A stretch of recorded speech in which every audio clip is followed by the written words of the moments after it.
ભરૂચમાં ગુરુવારે સમસ્ત મુસ્લિમ સમાજના આગેવાનોએ સમાન નાગરિક સંહિતા યુસીસી અને વક્ફ બિલના વિરોધમાં જિલ્લા કલેક્ટરને આવેદનપત્ર સુપરત કર્યું હતું। આવેદનપત્રમાં જણાવ્યા મુજબ ભારતીય સંવિધાનની કલમ 44 યુસીસી અંગે માત્ર સૈદ્ધાંતિક માર્ગદર્શન આપે છે। ગુજરાત સરકારનો પ્રસ્તાવિત યુસીસી ખરડો રાજ્યની ધાર્મિક અને સાંસ્કૃતિક વિવિધતાની અવગણના કરે છે। 2018ના લો કમિશન રિપોર્ટ મુજબ યુસીસીનો અમલ સાંસ્કૃતિક સંવેદનશીલતા અને સર્વસંમતિથી થવો જોઈએ। સમાજના આગેવાનોએ મુખ્ય વાંધો એ ઉઠાવ્યો કે યુસીસીની સુનાવણી રમઝાન મહિનામાં બપોરે 4 વાગ્યે રાખવામાં આવી હતી। આ સમયે મુસ્લિમ સમાજના લોકો હાજર રહી ન શક્યા હતા।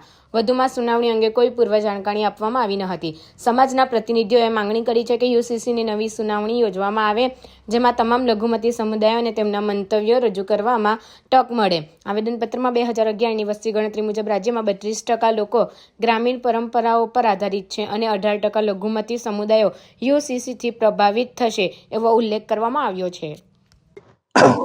આજ તારીખ 20/3/2025 અને ગુરુવારના રોજ સમસ્ત ભરૂચ જિલ્લા મુસ્લિમ સમાજના અલગ અલગ ટ્રસ્ટીઓ, સામાજિક આગેવાનો, પોલિટિકલ લીડરો અને તમામ સામાજિક અગ્રણીઓ ભરૂચ કલેક્ટર ખાતે આવી અને આજે અમે આવેદનપત્ર આપી રહ્યા છે કે ભારત સરકાર દ્વારા જે વકફ એમેન્ડમેન્ટ બિલ અને ગુજરાત સરકાર દ્વારા જે યુસીસીનો કાળો કાયદો મુસ્લિમ સમાજ પર ઠોકી બેસાડવાનો જે પ્રયત્ન કર્યો છે, અમે ભરૂચ જિલ્લો એની સખત શબ્દોમાં નિંદા કરીએ।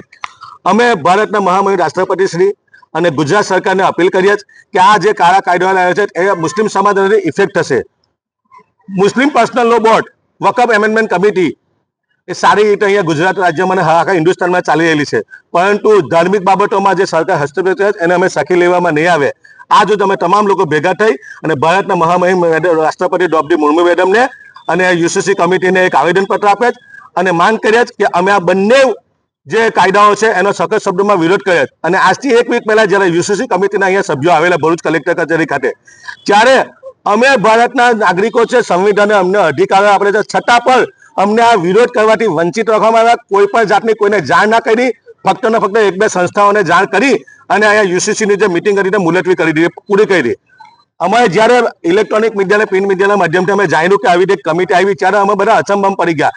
એટલે આજ રોજ અમે કલેક્ટર સાહેબને કહેવા માંગ્યા કે આ જે કમિટી છે આવેલી હતી એ જે અમે સખત શબ્દમાં એની નિંદા કરીએ, વિરોધ કરીએ, જે અમને સંવિધાને અધિકારો આપ્યા એનાથી અમને વંચિત રાખવામાં આવ્યા। એટલે આજે તમે શાંતિપ્રિય રીતે તમામ સમાજના અહીંયા ભેગા, મુસ્લિમ સમાજના લોકો ભેગા થઈ અને વડાપ્રધાન રાષ્ટ્રપતિ અને યુસીસી કમિટીને આવેદનપત્ર આપે અને માંગણી કરે કે અમે આ બંને નક્કર કાયદાઓનો, કાળા કાયદાઓનો સખત શબ્દોમાં ભરૂચ જિલ્લા મુસ્લિમ સમાજ વિરોધ કરે છે।